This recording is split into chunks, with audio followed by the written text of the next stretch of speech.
दर्शकवृन्द नमस्कार। यो समय हो बीचटकको। स्थानीय तहमा देशभरबाट जनप्रतिनिधिहरू चुनिएपछि उनीहरूलाई कामको सुरुवात कहाँबाट गर्ने भन्ने ठुलो अन्यल छ। खास गरी राजधानी उपत्यकामा फोहोर मैला नयाँ मेयरहरूका नयाँ जनप्रतिनिधिहरूका मुख्य समस्या बनेको छ। फोहोरलाई कसरी मोहर बनाउन सकिन्छ, कसरी सफा सहर बनाउन सकिन्छ, यस क्षेत्रमा लामो समयदेखि काम गरी आउनुभएका एकजना विकासवादी सामुदायिक विकास कार्यक्रमका एकजना विज्ञ डाक्टर लक्ष्य सिंह, उहाँसँग आजको बीचटक केन्द्रित रहनेछ। आउनुहोस् उहाँलाई स्वागत गरौँ। स्वागत छ लक्ष्य सर। नमस्कार।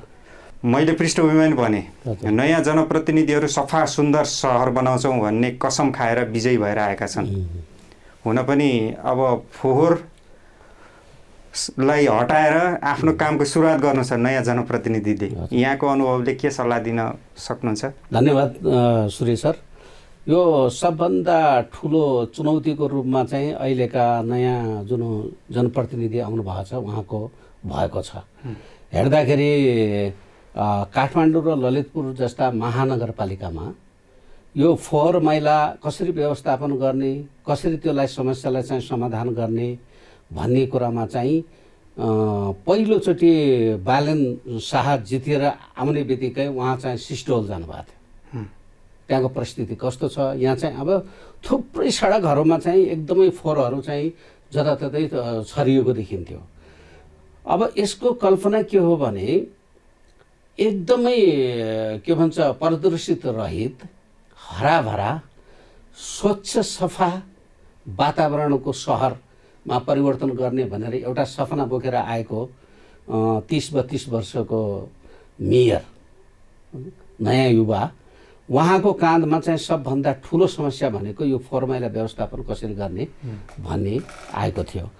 अब यो कल्पना लिएर आएको व्यक्तिलाई त्यो समाधान गर्नको लागि पहिलोचोटि त अब कसरी अगाडि बढ्ने, के गर्ने, कसरी जाने, हैन, कुनमा चाहिँ पहिले हात हालेर चाहिँ त्यसलाई समाधान गर्ने भन्ने उहाँको चुनौती थियो।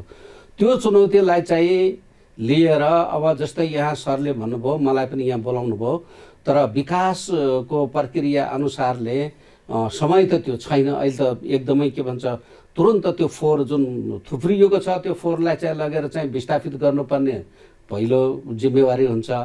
अनि त्यसपछिका जिम्मेवारीमा चाहिँ उहाँले जो विशेषज्ञहरू छन्, एक्सपर्टहरू छन्, त्यो फोहोर मैला सम्बन्धी गुरु योजना बनाउने अनुसन्धान गर्ने खालका व्यक्तिहरू चाहिँ अब यही काठमाडौँ भ्यालीभित्र हुनुहुन्छ। जो जतिजना पनि त्यतिजना बोलाएर एकचोटि वर्कसप गरिसकेपछि एउटा मास्टर प्लान मैले देखेको ललितपुर महानगरपालिकाले 2075 आर्थिक वर्ष 2075 सालमा 5 वर्षको लागि गुरु योजना बनाएको थियो। तर काठमाडौँको वेबसाइट अरूमा हेर्दाखेरि गुरु योजना छैन। अब काठमाडौँ जस्तो महानगरपालिका सबभन्दा बढी घनत्व भएको, जनसङ्ख्या बढी भएको हिसाबले हेर्ने हो भने त्यहाँ चाहिँ अवश्य चाहिँ गुरु योजना हुनुपर्ने थियो। तर ललितपुरको गुरु योजनाको कन्ट्रिब्युसन वर्ल्ड ब्याङ्कले गरिदिएको थियो र त्यो समयमा चाहिँ वर्ल्ड ब्याङ्कले लगाइसकेपछि 29वटै वडाको स्थिति के छ र कसरी यसलाई चाहिँ अगाडि लग्न सकिन्छ भन्ने हिसाबमा त्यो एउटा डकुमेन्ट बन्यो, एउटा चाहिँ दस्तावेज बन्यो।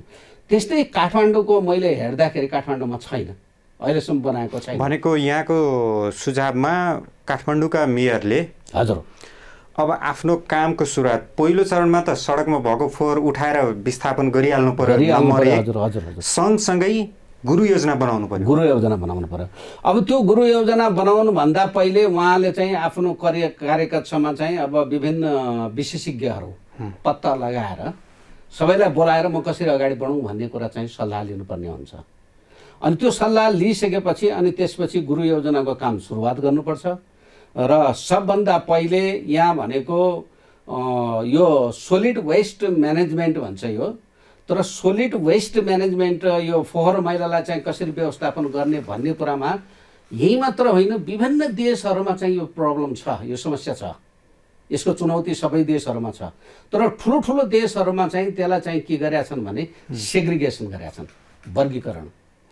जहाँदेखि फोहोर उत्पन्न हुन्छ त्यही ठाउँमा वर्गीकरण गरेको छ।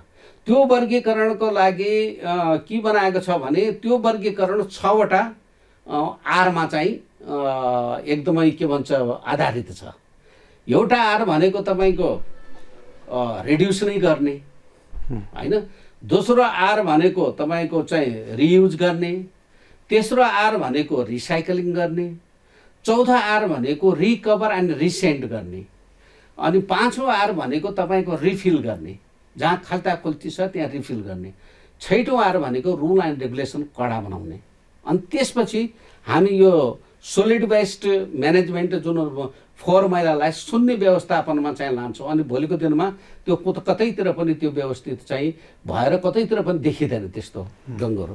अब त्यसको लागि के छ भने जस्तै 6वटा आर त भनियो, त्यो 6वटा आर कसरी चाहिँ यो गर्ने त भन्दाखेरि 1 नम्बरमा चाहिँ जुन हामीले रिड्युस गर्ने भन्ने बित्तिकै अहिले चाहिँ हामी के गर्छौँ, फलफ्रुट किन्छौँ। उदाहरणको लागि त्यो स्याउमा चाहिँ बाहिरबाट कभर लगाएर सेतो आउँछ त्यो होइन, त्यही त्यसलाई रिड्युस गर्दैन, त्यो घरमा नल्याउने होइन। उसले पनि अरू ठाउँबाट ल्याउँदाखेरि त्यही विस्थापित गर्यो भनेपछि एउटा त्यो रिड्युस भयो।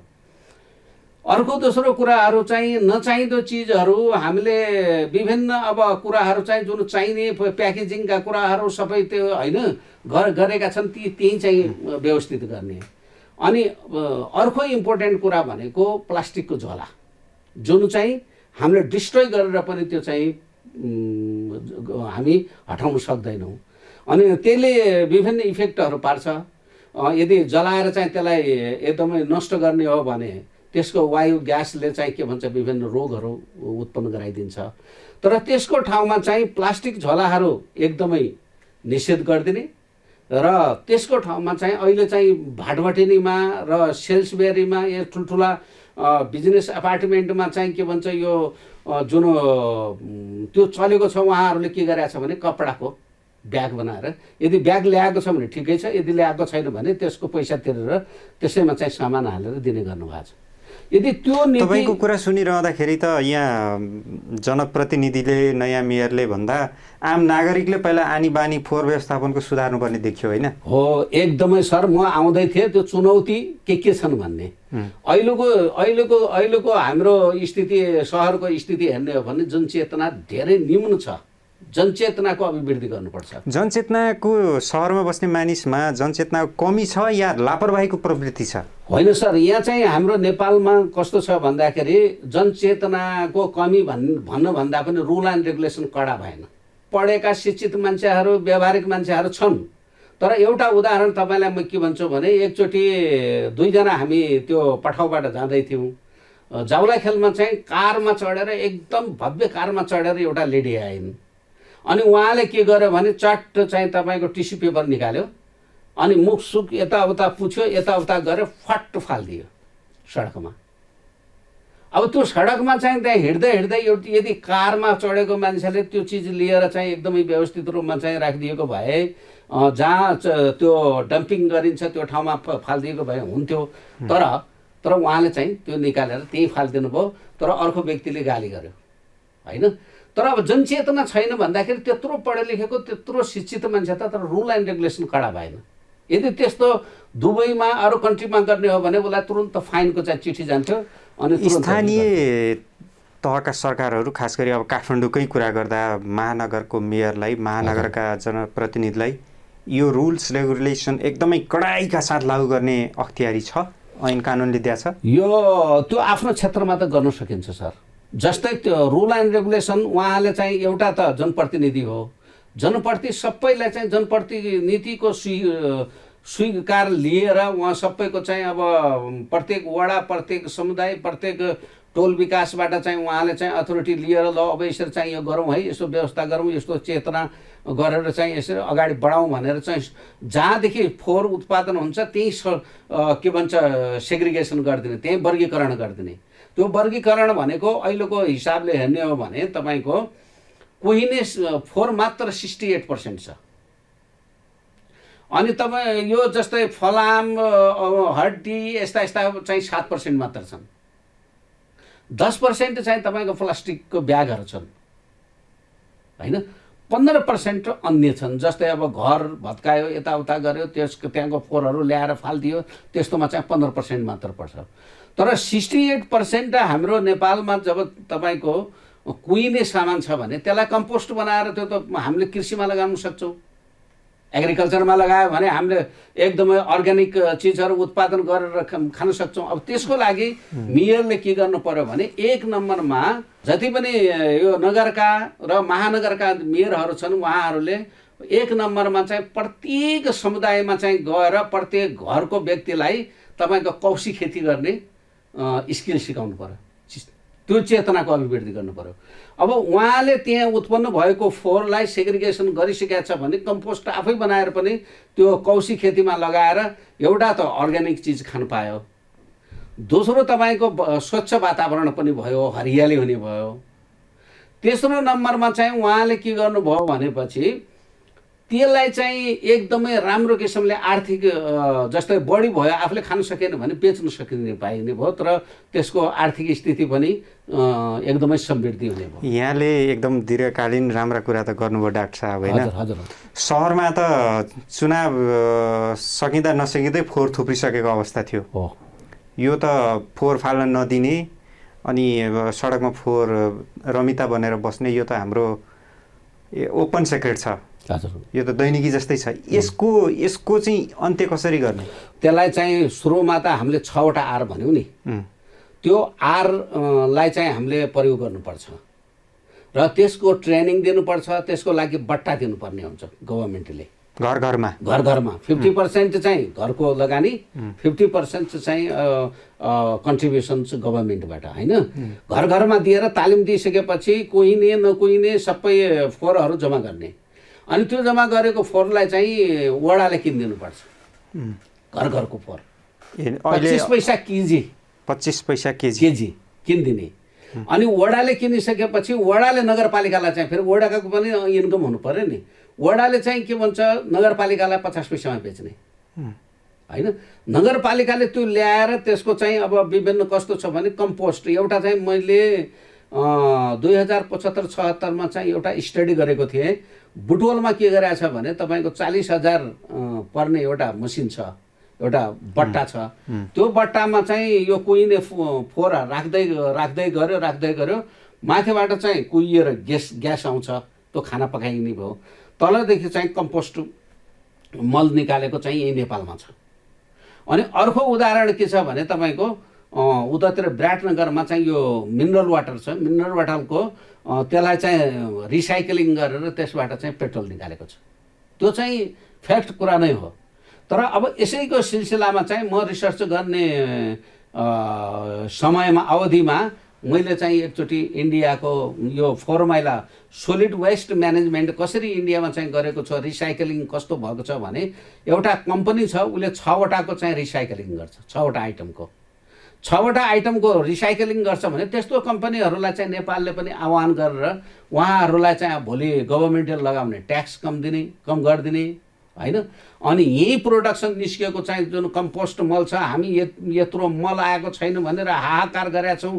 गभर्मेन्टमा चाहिँ किसानहरूले चाहिँ दौडिरहेछन्, कुदिरहेछन् भने त्यो पनि उहाँ के भन्छ हामी यो हाम्रो कृषिमा चाहिँ लाउन सक्छौँ। त्यो यहाँको कुरा मनासिब नै होला एउटा विज्ञका हिसाबले। जस्तो बुटवलमा यहाँले बुटवलको उदाहरण दिनुभयो, उपत्यका खाल्डो र उपत्यका बाहिरको भौगोलिक परिस्थिति, जनघनत्व, बसोबास सबैको अवस्था भिन्न छ, फरक छ।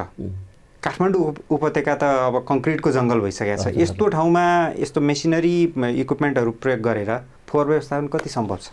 त्यो मसिनरी ठुलो मसिनरी त होइन सर, होइन? सानो घरमै जुन मैले अघि कुरा गरेँ त्यो चाहिँ एउटा घरको एउटा फ्यामिलीको कुरा गरेको। जस्तै ग्यास सिलिन्डरको भाउ बढ्दै गइरहेछ। अब भोलिको दिनमा चाहिँ एकचोटि चाहिँ तपाईँले 30-25 हजार रुपियाँ त्यो भाँडो किन्न, त्यो मसिन किन्न चाहिँ लाग्ने भयो। घरमै चाहिँ उसले गरे पनि मैले स्टडी गर्दाखेरि तपाईँको एकजना व्यक्तिले एक दिनमा आधा किलो जति 450 ग्राम जति फोहोर उत्पादन गर्छ घरमा। अनि त्यो उत्पादन गरेको कुहिने छ भने त्यो कुहिने हामीले त्यसमा चाहिँ त्यही भाँडामा राखिदियौँ भने माथिबाट ग्यास उत्पन्न हुन्छ, तलबाट चाहिँ तपाईँको चाहिँ कम्पोस्ट मल निस्किन्छ। त्यो कम्पोस्ट मल लिएर चाहिँ कौशीमा गएर कौशीको खेती हराभरा बनाउने, कौशललाई चाहिँ एकदमै सुरक्षित र राम्रो बनाइदिने। अनि अब त्यसको लागि के गर्न सकिन्छ भने त्यो व्यक्ति जस्ता एक्सपर्ट व्यक्तिहरूलाई ल्याएर तालिम दिनुपर्ने हुन्छ, ट्रेनिङ दिनुपर्ने हुन्छ। यहाँले ललितपुर उपमहानगरपालिकासँग मिलेर काम गर्दा, ललितपुरसँग मिलेर काम गर्दा यहाँको परियोजना कतिको सफल भयो? एक प्रकारको यो एउटा योजना चाहिँ हामीले यो बनाएर गुरु योजना उहाँलाई दियौँ। तर उहाँको चिरीबाबु महर्जन भनेको योभन्दा पहिले पनि जापान गएर यो चाहिँ प्रोजेक्ट हेरेर आउनुभएको, फोहोर व्यवस्थापन कसरी गरेछ भनेर होइन। त्यो ब्रम भन्ने त्यो एउटा मसिन पनि त्यो गाडी नै उहाँले चाहिँ उहाँ आइसकेपछि यहाँ हामीले पनि रेकमेन्ड गरेका थियौँ यो उसमा, उहाँले किनेर अहिले चाहिँ सञ्चालन गरेको छ। त्यहाँ चाहिँ सफा गर्छ त्यसले, ब्रम भन्ने बित्तिकै सडकमा गएर यसो कुच्चो लाउने जस्तो गर्ने, त्यसलाई चाहिँ पुरा सक गर्ने फोहोर मैला, अनि त्यसपछि त्यो एक ठाउँमा चाहिँ डम्पिङ गर्ने। अब के छ भने एकदमै यो प्रयोग गरेर जुन हामीले चाहिँ एउटा गुरु योजना बनाउनु त खर्च त लाग्यो नि होइन। त्यो प्रोजेक्ट भन्यो, त्यो प्रोजेक्टलाई चाहिँ इम्प्लिमेन्टेसन अहिले चाहिँ गरिराख्नु भएको छ, बाबु महर्जनले ललितपुरमा गर्नुभएको छ। अब किनभने त्यो लगानी चाहिँ यो प्रोजेक्ट बनाउनको लागि वर्ल्ड ब्याङ्कले लगानी लागेको उसको प्रोजेक्ट हो। तर नगरपालिकाले चाहिँ त्यसलाई चाहिँ फलोअप गरेको छ। अब अस्ति एउटा मिटिङमा चाहिँ भेट भएको थियो उहाँसँग, अझ तपाईँसँग बसेर मैले अरू छलफल गर्नुपर्ने छ भने यो इलेक्सनभन्दा पूर्व उहाँले मसँग चाहिँ व्यक्तिगत कुरा गर्नुभएको थियो। मैले भनेको थिएँ ल ठिकै छ मेयर साहब, जुनसुकै बेला पनि मलाई चाहिँ बोलाउन सक्नुहुन्छ, म त्यसको चाहिँ सजेसन दिन्छु। अब जस्तै एउटा त्यो भयो। दोस्रो कुरा चाहिँ के छ भने मेयरहरूले त्यस्ता एक्सपर्टिजहरूलाई चाहिँ आफ्नो सल्लाहकार पनि राख्न सक्नुहुन्छ होइन। अब त्यो चाहिँ जुनसुकै, अब काठमाडौँको मेयर भए पनि, ललितपुरको मेयर भए पनि, महालक्ष्मी नगरपालिकाको मेयर भए पनि उहाँहरूले मेयरले भोलिको दिन यसलाई चाहिँ कसरी व्यवस्थित गर्ने, कस्तो गर्ने, के गर्ने भन्ने कुरामा रेगुलर रूपमा चाहिँ भेटघाट पनि हुन्छ। तर प्रत्येक स्टेपका कुराहरू चाहिँ बताइन्छ पनि, अनि त्यो अनुसारले पनि उहाँलाई चाहिँ मैले सल्लाह दिएको थिएँ। त्यो यदि तपाईँसँग छ भने त्यो प्रावधान पनि त्यसरी पनि हामी अगाडि बढ्न सक्छौँ। त्यो प्रत्येक समयमा पैसा दिनुपर्छ, त्यसको तलबै दिनुपर्छ भन्ने कुरा हुँदैन, त्यो सोसियल वर्क हो होइन। अब यो यस्ता प्रक्रियाहरूमा चाहिँ हाम्रो चुनौतीहरू धेरै छन् सरले भने जस्तै। अनि अब त्यो जनतासँग मिलेर, जस्तै उदाहरणको लागि ललितपुरमा 29 वडामा चाहिँ तपाईँको 360वटा टोल विकास समितिहरू छन् जिल्लाभरि त्यो दर्ता भएका। अनि अब त्यसपछि त्यति नै तपाईँको महिला समूह छ 360 नै। अब कति भयो 720 त त्यो स्थानीय तहमा चाहिँ निकायहरू छन् नि।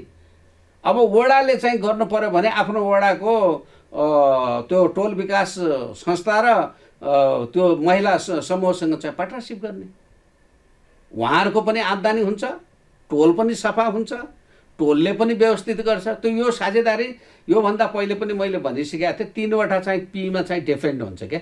अनि 3वटा पी भनेको पब्लिक प्राइभेट पार्टनरसिप भनेर चाहिँ हामी गयौँ भने भोलिको दिन जनता, हामी परिवारसँग चाहिँ साझेदारी गर्न सक्छौँ, व्यक्तिसँग साझेदारी गर्न सक्छौँ, हामी त्यसपछि तपाईँको चाहिँ संस्थासँग साझेदारी गर्न सक्छौँ, एनजिओसँग साझेदारी गर्न सक्छौँ, क्लबसँग हामी साझेदारी गर्न सक्छौँ। त्यो साझेदारी गरे बापत उहाँहरूले पनि अघि भने जस्तै फोहोर चाहिँ मिनिमम पैसाले चाहिँ किनिदिने। अहिले त मधेसीहरू आउँछन् या भनौँ न उतातिर इन्डियाबाट आउँछन्, उनीहरूले लान्छन् सबै यहाँको फोहोर चाहिँ, जस्तै तपाईँको डम्पिङ, कति डम्पिङ हुन्छ, कति चाहिँ अब यो रिसाइक्लिङ हुने सबै इन्डिया जान्छ।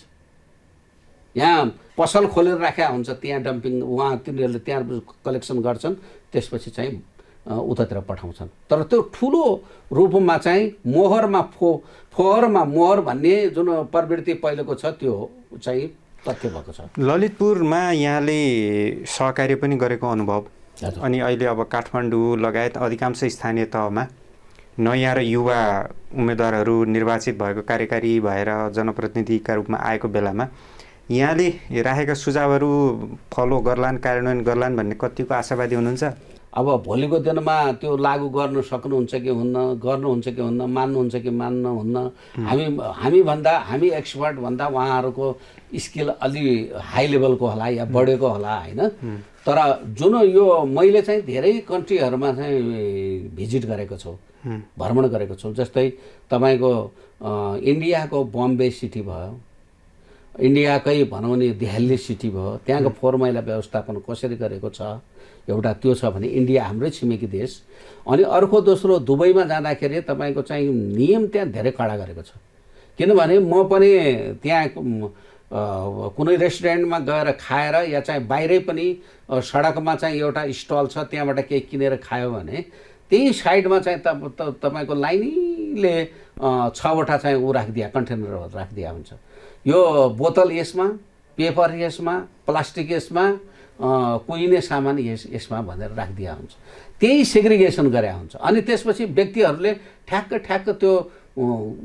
त्यो ठाउँमा चाहिँ जुन भनिएको छ त्यहाँ इन्फर्मेसन राखेको छ त्यहाँ राखिदिएपछि आएर चाहिँ के भन्छ यो नगरपालिका महानगरपालिकाले चाहिँ त्यो कलेक्सन गर्छ। अनि तपाईँको सडकमा फोहोर आयो। यहाँले एकदम आदर्श राम्रा कुरा गर्नुभयो डाक्टर साहब, मैले माने। तर हाम्रो त्यस्तो देश हो जहाँ मन्त्रीले ट्राफिक नियम पालना गर्दैन। यस्तो देशमा नागरिकले यी सबै आफ्ना कर्तव्यहरू पुरा गर्लान्। अब धन्यवाद। यो के छ भने यो 6वटा आर भनेको लास्ट आर भनेको नै तपाईँको rule and regulation. Rule and regulation follow गरेन भने अनि त्यसपछि त्यो विकासै हुँदैन। जति टाउको दुखाए पनि त्यो चाहिँ विकास हुँदैन। त्यो नियम बनाउने तर सबैको स्वीकृति लिनु पर्यो होइन। त्यसमा चाहिँ 75% ओके भनेको छ भने गो हेड, त्यसलाई अगाडि जाने। जस्तै अहिलेको समयमा म यस्तो पनि गर्छु, त्यस्तो पनि गर्छु, यस्तो पनि गर्छु भनेर बालेन शाहले जित्यो नि काठमाडौँ जस्तो महानगरपालिकामा। उहाँलाई चाहिँ भोट दिनुको तात्पर्य के हो? अहिलेको समयमा केही परिवर्तन आओस्, तत्काल परिवर्तनको कुरामा त फोहोर मैला नै। म अस्ति तपाईँको कुलेश्वर गएको थिएँ, कुलेश्वरको सडकभरि चाहिँ त्यो छरिएको थियो होइन। अब उहाँले जित्ने बित्तिकै वास्तवमा चाहिँ उहाँलाई धेरै धेरै धन्यवाद, उहाँलाई बधाई पनि छ। तर उहाँ फर्स्ट टाइम चाहिँ सिस्टोल जानुभयो, त्यहाँको स्थिति कस्तो छ। अब गभर्मेन्टले गरेका प्रक्रियामा चाहिँ सबभन्दा पहिले चाहिँ टेकु तपाईँको चाहिँ एउटा स्टेसन बनायो, ट्रान्सफर स्टेसन। त्यसपछि चाहिँ सिस्टोलमा चाहिँ 792 रोपनी जति भाडामा नै लियो गभर्मेन्टले, त्यहाँ युज गर्यो। त्यहाँ पनि अब भरियो त्यो फोहोर भनेको त एक दिनमा चाहिँ काठमाडौँ भ्याल्यु भरि चाहिँ तपाईँको 1500 टन उत्पन्न हुन्छ दैनिक होइन। अब त्यसलाई त विस्थापित गरेन भने त त्यो त एकदमै तपाईँको सहर छोपिने भोलि पहाड बन्छ। अब त्यसपछि अहिले चाहिँ बन्चरे डाँडा भनेको, अब जस्तै त्यो सिस्टोल भनेको नुवाकोटमा पर्यो, नुवाकोट जिल्ला। बन्चरे डाँडा भनेको तपाईँको यो के भन्छ धादिङमा पर्छ। अनि त्यहाँको के भन्छ छेउछाउमा चाहिँ ठुल्ठुला पहाडहरू छन्, बिचमा खाल्टो छ होइन। हो यहाँ चाहिँ अर्को आर हाम्रो 5औँ आर के थियो भने रिफिल भन्छौँ नि, त्यो खाल्टाखुल्टी त्यसलाई चाहिँ भर्ने, त्यसलाई चाहिँ व्यवस्थित गर्ने, विस्थापित त्यहाँ गर्ने भनेर चाहिँ हामीले छ नि त त्यसमा। तर त्यसलाई पनि अब त्यो छरछिमेकी त्यहाँको बस्ती त्यहाँको सबैलाई चाहिँ प्रभाव पर्ने हो भने त्यो चिजहरूलाई चाहिँ पनि के भन्छ हाम्रो गभर्मेन्टले अब प्रोटेक्ट गर्नु पर्यो। त्यो कि चाहिँ बाउन्ड्री लगाएर त्यो एरिया चाहिँ कभर गरेर त्यसमा चाहिँ डम्पिङ गरेर हो। त्यसपछि भोलिको दिन त्यहाँ एकदमै तपाईँको एकदम फ्ल्याट ल्यान्ड बनायो भने भोलि सहरै बस्नु सक्छ, त्यहाँ एउटा सिटी बसाल्न सकिन्छ होइन। त्यो विभिन्न देशहरूमा गरेका छन्, त्यस्तो गर्न सकिन्छ। तर त्यो चाहिँ लङ टर्मको एउटा प्लान भयो। अहिले सर्ट टर्म भनेको सबभन्दा एक नम्बरमा चाहिँ एउटा चाहिँ जनचेतना अभिवृद्धि गर्नु पर्यो। दोस्रो नम्बरमा चाहिँ सेग्रिगेसन चाहिँ त्यहीँबाट गर्नु पर्यो। तेस्रो नम्बरमा जहाँबाट सामान आएको त्यही फिर्ता गर्ने भनेपछि कृषिबाट आएको छ भने कृषिबाट जस्तै तपाईँको तरकारी खानेकुराबाट चाहिँ उत्पन्न भएको फोहोरलाई चाहिँ कम्पोस्ट बनाएर त्यही पठाइदिने। अनि जस्तै अब तपाईँको फ्याक्ट्रीबाट आएको सामान छ भने फ्याक्ट्रीलाई नै रिसाइक्लिङको लागि पठाइदिने, जहाँबाट आएको त्यही फिर्ता गर्ने भनेको कारण त्यो हो। त्यो स्ट्रेटेजी लिनुपर्छ। अनि त्यसपछि तपाईँको रुल एन्ड रेगुलेसन चाहिँ कडा बनाउनु पर्ने हुन्छ। त्यो सबै गरिसकेपछि अनि सबै चिज भइसकेपछि त रुल एन्ड रेगुलेसन बनाएन भने त्यो चाहिँ भोलिको दिनमा चाहिँ काम लाग्दैन। अहिलेको परिवर्तित परिस्थितिमा अब जनप्रतिनिधिहरूले खास गरी काठमाडौँका उपत्यकाका जनप्रतिनिधिहरूले फोहोरलाई तपाईँले सल्लाह दिए जस्तै एउटा परिवर्तनको सुरुवाती खुड्किलो बनाउन सक्ने कतिको आत्मविश्वास लाग्छ तपाईँलाई? यो के छ भने गर्न सकिन्छ। यो काठमाडौँमा काठमाडौँ भ्यालीमा चाहिँ 18वटा मात्र तपाईँको नगरपालिका छन्। त्यो नगरपालिकामा चाहिँ के भन्छ घना बस्ती छ। घना बस्ती मैले अघि भने एकजनाले 450 ग्राम चाहिँ उत्पन्न गर्छ दैनिक फोहोर होइन।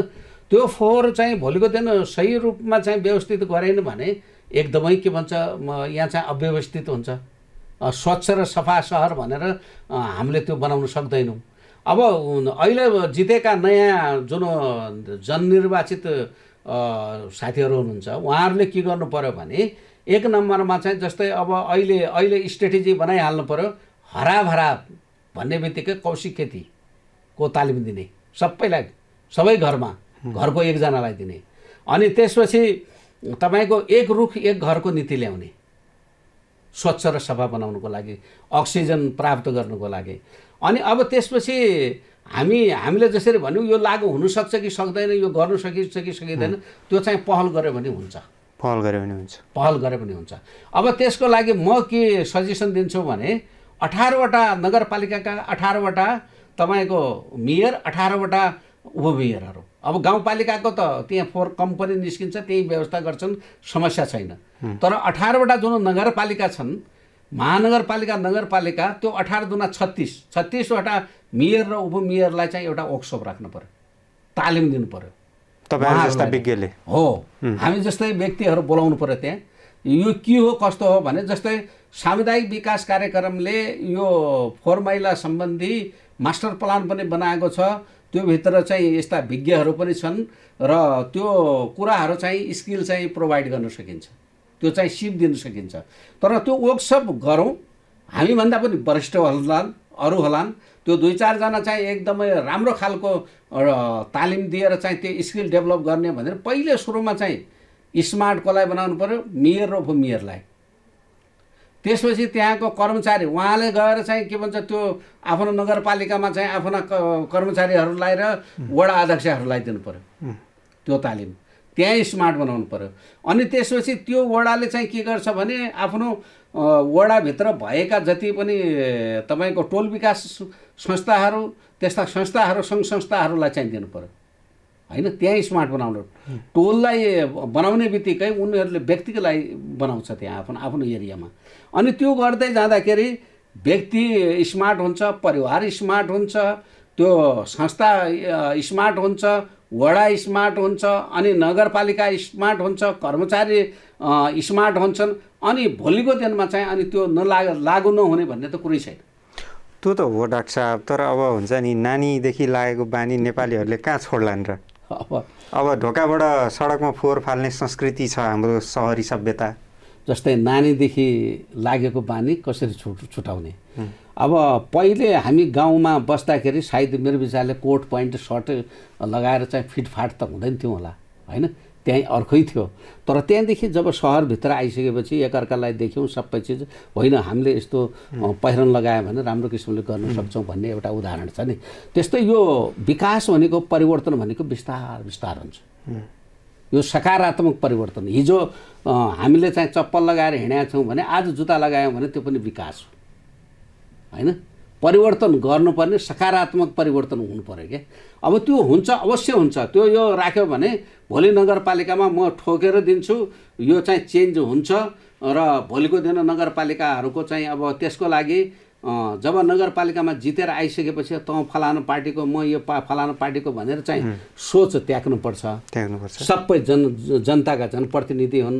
भोलि भोट दियो नदियो भने पनि मेयर उठिसकेपछि ऊ सारा त्यहाँको, जस्तै मैले अघि देखेको कमसेकम यो भ्यालीमा मात्र 2.9 मिलियन भन्दाखेरि तपाईँको 30 लाख जतिको जनसङ्ख्या छ यो भ्यालीभित्र मात्र। अब त्यो 30 लाख जनसङ्ख्यालाई ले जिताएका जुन मेयर छन् उनीहरूले त त्यो पहल गर्नु पर्यो, भोलिको दिन त्यो सक्सेस हुन्छ, त्यसलाई चाहिँ सबैले साथ दिन्छ। तर अब विगतलाई हेर्ने हो भने फोहोरमाथि त ठुलो राजनीति छ। फोहोरलाई कमाइ खाने, मागी खाने, सत्ता शक्ति प्राप्त गर्ने औजार बनाइया छ। हजुर, अब यी अहिले आएका जनप्रतिनिधिले रातारात त्यस्तो के क्रान्ति गर्न सक्लान् र? वास्तवमा चाहिँ अब पहिले पूर्वको इतिहास पनि हेर्नुपर्छ। तर म एउटै मात्र उदाहरण के दिन्छु भने काठमाडौँको इलेक्सनलाई अहिले 3 जनाले स्वतन्त्र जितेका छन्। पश्चिममा पनि जित्यो, पूर्वमा पनि जित्यो, मध्यमा पनि जित्यो। यो 3 जना स्वतन्त्र मध्ये उहाँ हर्क साम्पाङ त्यो पूर्वमा भन्नु नि। अब मध्यमा चाहिँ हाम्रो यो के भन्छ बालेन्सा भयो काठमाडौँ, सुदूरपश्चिममा छ तपाईको धनगढीमा गोपाल हमाल। हो, यो 3 जना चाहिँ स्वतन्त्रै हुन्। कुनै पार्टीमा चाहिँ के भन्छ पार्टीसँग लागेर चाहिँ त्यो हातेमालो गरेर चाहिँ लडेका होइनन्। तर त्यत्रो जनताले भोट दिनुको तात्पर्य के हो त? नमानेको भए दिन्थ्यो? बालन शाह भनेको कहाँ हो, को हो, के हो भनेर आज त्यत्रो तपाईँको 61,000 चान्चुन उसले भोट ल्यायो भने काठमाडौँमा उसलाई चाहिँ जनताले उसको कुरा नमान्ने र भोलिको दिनमा चाहिँ उसको कुरा नगर्ने हो भने उसलाई त्यत्रो पावर दिन्थ्यो? दिँदैन थियो नि। मत भनेको त पावर हो नि त, व्यक्तिगतको आफ्नो इच्छाले दिएको हो। त्यस्तै भोलिको दिनमा यो नियम र के भन्छ जनचेतना जगायौँ भने अवश्य हुन्छ, सफल हुन्छ। ल म त्यो त लेखेर नै दिन्छु। तर मान्छे के हुनु पर्यो भने पारदर्शी हुनु पर्यो, होइन, अनेस्टी हुनु पर्यो, अनि जनताप्रति चाहिँ उसले माया प्रेम देखाउनु पर्यो। भोलिको दिनमा चाहिँ जनतालाई चाहिँ स्वीकृति लिनुपर्छ। भोलिको दिन हामी यसो रुल एन्ड रेगुलेसन गर्दैछौँ, तपाईँहरूको कति मन्जुरी छ भनेर भोलि सबै जनतालाई नगरे भने पनि जनताका रिप्रेजेन्टेटिभ त तपाईँको टोलदेखि लिएर चाहिँ वडादेखि लिएर सबै छन् नि। फोहोरलाई मोहोर बनाउने यहाँले जुन सूत्र सिकाउनु भयो, ती सूत्रहरू आम नागरिकले चाहिँ कतिको मनन गर्लान् त? गर्छन् सर। यहाँ मैले तपाईँ उदाहरणमा के भन्छौँ भने मैले भिजिट गरेको 21 र 22 नम्बर वडा उसमा के भन्छ गएको थिएँ, त्यो कोकना र त्यो बुङमती भन्छ, होइन। त्यहाँ जाँदाखेरि यो रिसर्च गर्दाखेरि त्यहाँको वडा अध्यक्षहरूले नगरपालिकाबाट पनि सपोर्ट लिएन, कतैतिरबाट उनले व्यक्तिगत आफै क्लबहरूलाई अरूहरूलाई इन्डियाबाट मान्छे बोलाएर पनि त्यहाँ रिसाइक्लिङ र कम्पोस्ट बनाउने काम गरे। तर अर्काको फोहोर किनिदिए, त्यो व्यवस्थित गरे। ती दुइटै वडामा चाहिँ एकदमै राम्रो खालको, अब रविन्द्र महर्जन भन्ने थियो त्यहाँको वडा अध्यक्ष त्यो बेला, होइन। सायद मेरो विचारले अहिले पनि उहाँले नै जित्यो कि अरू के गर्यो। तर त्यो व्यक्तिको त्यहाँ चाहिँ मैले म्यानेजमेन्ट हेरेँ क्या, एक्सलेन्ट। भनेको हाम्रो स्थानीय तहमा त्यो भिजन, त्यो मिसन बोक्ने जनप्रतिनिधि छन्, हुनु पर्यो। हो, छन्। कतिवटा वडा अध्यक्ष तपाईँको उपसचिवबाट रिटायर भएर पनि अहिले इलेक्सन लडेका छन्, जितेका पनि छन्। यो व्यवस्थापन गरिरहँदा स्रोत साधन खास गरी बजेटको प्रबन्ध गर्न सक्षम छन् कि छैनन् हाम्रा स्थानीय तह? सर, यसको लागि चाहिँ जस्तै यो फोहोर मैला व्यवस्थापन, जस्तै फोहोरमा मोहर भन्यौँ नि हामीले, त्यसको लागि बजेट चाहिँदैन। किन चाहिँदैन भने जस्तै तपाईँले घरबाट चाहिँ 25 पैसा तपाईँले म किनिदिन्छु किलो, तपाईँ कुहिनेर यसो छुट्याएर राखिदिनुहोस् है भन्यो भने बाहिरको फोहोर लगेर पनि त्यहाँ थुपार्छन्। कारण के हो भने सबै लोभी छन् त। अब मैले 10 किलो बेच्यो भने मेरो यति पैसा आउँछ भन्छन्, होइन। त्यो यताउता भएको छरेको फोहोर पनि लगेर आफूले राखेर त्यो वेट बनाउँछन्, होइन। अब भोलिको दिन उसले चाहिँ सबभन्दा मैले बढी बनाएँ भने मैले पैसा पाउँछु भन्ने उसलाई कम्पिटिसन हुन्छ नि। त्यो जस्तो अब अस्पतालहरू, ठुला होटलहरू, फ्याक्ट्रीहरू, कल कारखानाहरूले पनि फोहोर निकै उत्पादन गर्छन् तर व्यवस्थित गर्दैनन्। यो त हाम्रो आँखा सामान्य छलङ्ग छ। यिनीहरूलाई कसरी काबुमा ल्याउने त? सेनिटरी र नन सेनिटरी भन्छ। हस्पिटल सबभन्दा बढी फोहोर उत्पादन गर्ने संस्था हो। अब उदाहरणको रूपमा चाहिँ यही तपाईँको बिएनबी छ। बिएनबीमा चाहिँ त्यत्रो तपाईँको फोहोर निस्किन्छ सब, त्यो चाहिँ गभर्मेन्टले भोलि उहाँहरूलाई नै जिम्मा लाउनुपर्छ क्या। तपाईँहरूले व्यवस्थित गर्नुहोस् कि चाहिँ कन्ट्रिब्युसन गर्नुहोस् पैसा भन्नु। किन त पैसा त कमाइरहेछन् नि। एउटा चाहिँ तपाईँ हामी जाँदाखेरि जोसुकै जाँदाखेरि पनि एउटा जनता जाँदाखेरि 500 रुपियाँ 600 रुपियाँ चाहिँ चेकअपको चाहिँ लिन्छन् भने न्यूनतम शुल्क न्यूनतम शुल्क छ भने त्यसको सर्टेन % वेस्ट म्यानेजमेन्ट भनेर छुट्याउनु पऱ्यो नि। अनि फेरि त्यो रकम पनि त उपचार गर्न जाने जनतालाई जोड्दिने होला फेरि होइन त्यो अहिलेको भन्दा चाहिँ जोड्नु पाइएन त्यसमा पर्सेन्टेज छुट्याइदिनु पर्यो त्यो जुन 500-600 रुपियाँ जुन अहिले लिनु भएको छ यति पर्सेन्ट व्यक्तिलाई हेर्नेलाई यति पर्सेन्ट यो म्यानेजमेन्टलाई यति पर्सेन्ट भनेर त्यो गरिदियो भने त्यो भोलिको दिन गभर्मेन्टले चाहिँ त्यो व्यवस्थित गर्छ भने गभर्मेन्टले चाहिँ फेरि पनि उहाँको त्यही मैले जुन उदाहरण भने सबैको फोहोर किनिदिने भनेको त्यो बेला चाहिँ उहाँहरूले कन्ट्रिब्युसन गर्न सकिने हुन्छ होइन। अब त्यो त त्यो अनुसारको स्ट्रेटेजीमा अगाडि गयो भने यो कम्प्लिट हुन्छ। सामुदायिक विकास कार्यक्रमको तपाईँको अनुभव र ललितपुरका मेयर श्रीबाबु महर्जनको प्रयास अन्त रोल मोडल नमुना बन्न सक्छ? बन्न सक्छ, किनभने अहिले धेरै जसो तपाईँ हेर्ने हो भने योभन्दा पहिले पनि चिरी बाबु चाहिँ राजनीतिकै हिसाबले पनि उहाँ अल्पमतमा हुनुहुन्थ्यो होइन। उहाँ चाहिँ म्यानेजमेन्टको MBA गर्दाखेरिको स्टुडेन्ट हो, उहाँ चाहिँ शङ्करदेवबाट MBA गरे हो होइन। तर उहाँले चाहिँ म्यानेज गरेर अहिले पनि अहिलेको पालि पनि उहाँले जित्नु भएको छ होइन। उहाँसँग एउटा स्किल के छ भने सबैलाई मिलाएर लगेर चाहिँ व्यवस्थित म्यानेजमेन्टको स्टुडेन्ट हो नि त। म्यानेजमेन्टको स्टुडेन्ट भयो भने मिलाएर लानुहुन्छ क्या। मिलाएर लगिसकेपछि उहाँ आफै नेपाली काङ्ग्रेसको अब त्योभित्र माओवादी पनि छन्, एमाले पनि छन्, समाजवादी पनि छन्, सबै प्रकारका थरीका चाहिँ के भन्छ व्यक्तिहरू छन् नि वडा अध्यक्ष त होइन। अब त्यो उहाँहरूलाई चाहिँ अहिले पनि उहाँले चाहिँ के भन्छ मिलाएर लानुहुन्छ र मोडलको रूपमा चाहिँ म डेभलप गर्छु भनेर उहाँ लागिराख्नु भएको छ भने एउटा मात्र मेरो सजेसन के छ भने सबभन्दा चाहिँ जुन विषयमा चाहिँ विज्ञ छ त्यो विषयको चाहिँ सल्लाह लिएर चाहिँ उहाँले अगाडि बढ्नुभयो भने उहाँको सक्सेस हुन्छ। अब हुन त सबैले युवा आउनु राम्रो भने सबैले मत दिएरै जिताए बालेन शाहलाई, तर काठमाडौँ यति फोहोरी भइसकेको छ जसलाई त्यो एउटा युवा जोसले यो फोहोर सफा सुग्घर बनाउन सम्भव देख्नुहुन्छ? पहिले सुरुमा के थियो भने पहिले उत्साह थियो म कसरी जित्छु भन्ने होइन।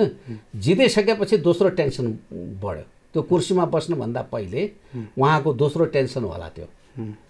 किनभने म एउटा उदाहरणमा के भन्छु भने जस्तै यहाँदेखि म श्रीलङ्का जाँदाखेरि 2005मा सुनामी आयो हो इक्जाम्पलको रूपमा, अनि त्यहाँ काम गर्नु जाँदाखेरि न त्यसको ल्याङ्ग्वेज मलाई आउँछ, तर मलाई चाहिँ केमा त्यहाँ नियुक्ति गर्यो भने तपाईँको वरिष्ठ प्रशासकीय अधिकृत भनेर सल्लाहकार भनेर त्यो बेला चाहिँ पैसा बाँड्नुपर्ने, त्यो पैसालाई चाहिँ बाँड्दाखेरि भोलिको दिन कम्युनिटी लेभलमा चाहिँ गलत नजाओस् भनेर चाहिँ मलाई हायर गर्यो। अब मैले त्यो कम्पिटिसन लडेँ, मैले इक्जाम दिएँ, मैले इन्टरभ्यू दिएँ, सबै म सक्सेस भएँ होइन। तर म जब त्यो नियुक्ति पत्र लिएर म त्यो जेडमा बसिसकेपछि मलाई टेन्सन सुरु भयो। के टेन्सन सुरु भयो कसरी अब यो त यत्रो हायर ऱ्याङ्कको चाहिँ पद लिएर चाहिँ त्यहाँ जाने बेला त्यहाँ त व्यवस्थित गर्नु पऱ्यो नि भोलिको दिन। भोलि त यो के हो भनेर त भन्छन् नि। हो त्यस्तै अब बालेनको पनि त्यो जिम्मेवारी चाहिँ उसले जित्यो भनेर चाहिँ एकदमै मेयरले जित्यो, मेयरमा जितेँ म यो पदमा गयो भनेर चाहिँ उहाँलाई एकदमै त्यो अब गौरव छ। त्यो गौरवका साथसाथै त्यो जिम्मेवारी जुन आयो नि त्यो जुन अहिलेको च्यालेन्जिङ भन्छ त्यो के भन्छ एउटा चुनौती, त्यो चुनौती पनि को भार उहाँ चाहिँ सायद मेरो विचारले धेरै टेन्सन ठुलो टेन्सन होला हजुर होइन। त्यो टेन्सनलाई चाहिँ अब समाधान गर्नको लागि सरसल्लाह लिनु पर्यो। सबैको चाहिँ म्यानी ह्यान्ड म्यानी थिङ्स भन्छ, त्यसै प्रकारले चाहिँ सबैको सरसल्लाह लिएर अगाडि बढ्नुभयो भनेपछि उहाँ सक्सेस हुन्छ। हजुर डाक्टर साहब, आज हामीले फोहोरी कुरा गऱ्यौँ तर राम्रा विचार राखिदिनु भयो। यहाँको अमूल्य समय र विचारका लागि हामी आभारी छौँ सर। धेरै धेरै धन्यवाद। मलाई पनि यो बोल्न दिनुभयो, अवसर दिनुभयो, त्यसको लागि तपाईँको यो टिमैलाई मेरो तर्फबाट चाहिँ धेरै धेरै धन्यवाद छ। दर्शकवृन्द, उहाँ हुनुहुन्थ्यो डाक्टर लक्ष्य सिंह। हामीले कुरा गऱ्यौँ सहरका तर फोहोरका। सहर फोहोरी छ, सहर सफा सुग्घर बनाउनु छ, यसको दायित्व र जिम्मेवारी अनि अवसर पाएका छन् नवनिर्वाचित जनप्रतिनिधिहरूले। आम जनतालाई ठुलो अपेक्षा छैन, सहर सफा राखिदियो भने टोल गाउँ टोल सहर सडक सबैतिर सहर सफाई भयो भने नागरिकहरू खुसी हुने अवस्था छ। नयाँ जनप्रतिनिधिले सहर कसरी सफा राख्न सक्छन् यो विषयमा सामुदायिक विकास कार्यक्रम नेपालका अध्यक्ष डाक्टर लक्ष्य सिंहले दिनुभएका सुझावहरू हाम्रा जनप्रतिनिधिहरूका लागि मार्गनिर्देशक हुन सक्छन्। कामना गरौँ। उहाँहरूले यस्तै विज्ञहरूका सुझावहरू सुन्नुहुनेछ। आजका लागि बिजटक यति नै। राष्ट्रियताको पहरेदारी, जनाधिकारको पक्षमा खबरदारी हेर्दै रहनुहोला न्युज नेपाल टेलिभिजन। नमस्कार।